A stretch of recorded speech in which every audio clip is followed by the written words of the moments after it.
যারা যারা প্রসাদ পায়নি তারা যেন প্রসাদটা পেয়ে আসে। আমি বারবার মাইকে ঘোষণা করলেও তারা যেন সেই আসন ছেড়ে ওঠে না। তাদের একটাই কথা, লীলা শেষ হবে তারপরে প্রসাদ পাবো।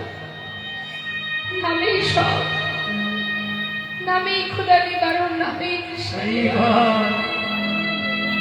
তাই তো শাস্ত্রে আছে, এই নামের সুধা যেবা করে পান, ক্ষুধা তৃষ্ণা তার হয় অবসাদ।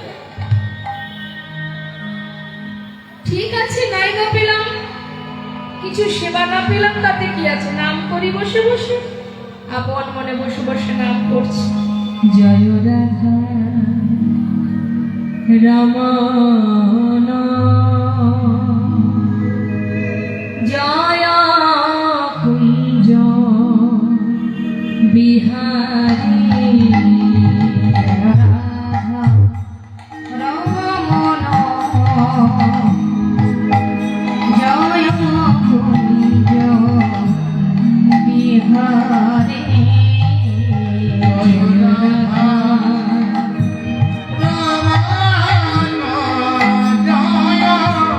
কুঞ্জ বিহারী।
দেখছি একটা ছোট্ট বালক এক ভাণ্ড দুধ নিয়ে তার সামনে দাঁড়িয়ে আছে। তার দিকে তাকিয়ে জিজ্ঞাসা করছে, কে তুই? আমার সামনে দাঁড়িয়ে আছিস, তোর হাতে ওটা কি? বালক বেশে ভগবান, ভক্ত যদি অনাহারে থাকে মা, ভগবান কি করে সেবা করবে গো? আপনি বুঝতেও পারবেন না কখন যে আপনার অন্ন তিনি হাজির করে দেবেন আপনারই সামনে। এগুলো অনুভব করতে হবে মা, তবে বুঝতে পারবেন, অনুভব ছাড়া বোঝা যাবে না। যেমন জীবনে কষ্ট এলে কষ্ট যেমন দেখানো যায় না, অনুভব করতে হয়।